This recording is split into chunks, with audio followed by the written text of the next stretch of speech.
Hi everybody, welcome to the video surprise of the day. Today I'm going to do a video on my other vehicle, the 2013 Honda Odyssey EX-L.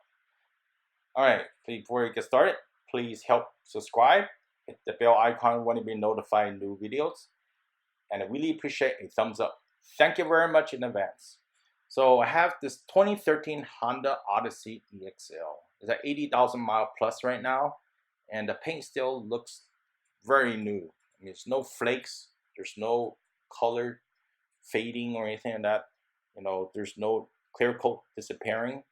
And we parked this vehicle outside, super hot weather, super cold weather, ice rain weather, you name it. We don't have snow in my area. Okay, so pretty much it's been through a variety of different weather types, and the vehicle remains in great shape. The paint does have some wear and tear from bumps, scratches, and also from rock dings and stuff while driving on the freeway. But overall, it holds up really well. The silver looks magnificent still after all these years, I guess. So we keep the vehicle well maintained. What I use this vehicle mainly for? Well, mainly within the city, people hauler, grocery hauler, Home Depot lumber hauler, Lowe's, wherever, shopping, And also want to mention that the fog lights were added by Honda OEM. We purchased that from Honda aftermarket. So okay, so as you can see, the paint on the hood still looks really good.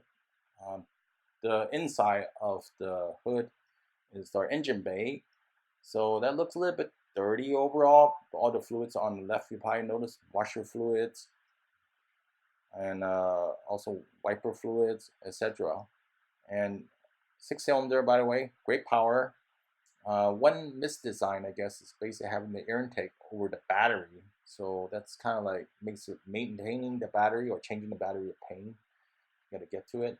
Other thing I noticed with this vehicle is the hood is not well insulated. I don't know why the Honda didn't spend the time or money insulating it, because that helps with keeping the noise down. Besides the firewall not well insulated as well too. So, but overall, I mean, the vehicle looks great and works great still. So let's look at the trunk as well a little bit here. So in back of the vehicle, you notice that there's a wear and tear because basically we have a lot of things coming in and out of the back of the vehicle. And the seats do fold down, and we use that quite often for hauling big items. So there's a deep floor. So you buy a minivan, it's deep floor compared to some of the SUVs out there. So you probably put more stuff in there. And the seats just fold down like that. The other seat, sometimes I gotta pull a little bit more or something. It doesn't always go down, but just a little push and it will go down. As simple. Let me show you this over here. Notice all that space over there, besides having more grocery shopping bags there. So I still have the second row to sit my family. And the back, we always never use it for passenger, but it's great for hauling stuff. When we leave the seats up, there's a nice hump, I guess, in the back to, deep floor. Hump for the deep floor, I guess. Right? So simple as that. All right, let's take a look at the front of the vehicle and the interior of the vehicle at 80,000. You can see the seats is really great shape. The back driver's seat is used the most. There's some wrinkles here and there. No whips or tears on the seats. So there's overall very good quality overall. Look at the material, even though there's scratches here and there because it's wear and tear. At the OEM floor mats as well. And there's a very deep console. You can put a lot of stuff down here as well too.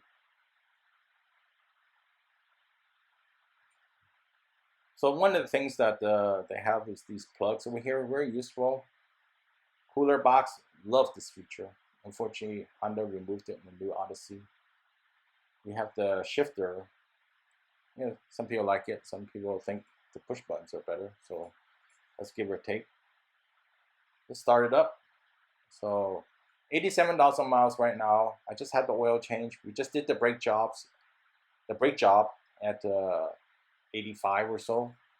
And so it made me we did 2 brake jobs, front and back, one around 40, and this was around 80. So if you drive in the city a lot, I guess about, you could say around 40,000 miles, you expect to do the brake jobs. What other issues we had? We had the drive shaft, left and right, got those done. The right rear shock got replaced as well.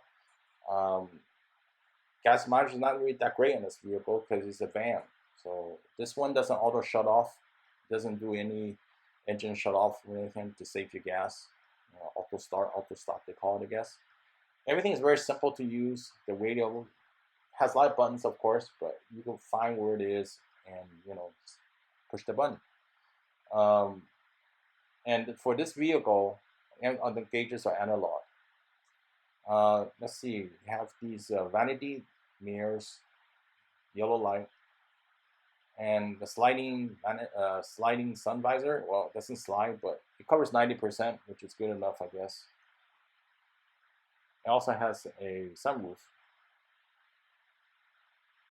Okay, as we approach 90,000 miles and more, so we're gonna look at the time to do the major service. So for one, we need to do the timing belt.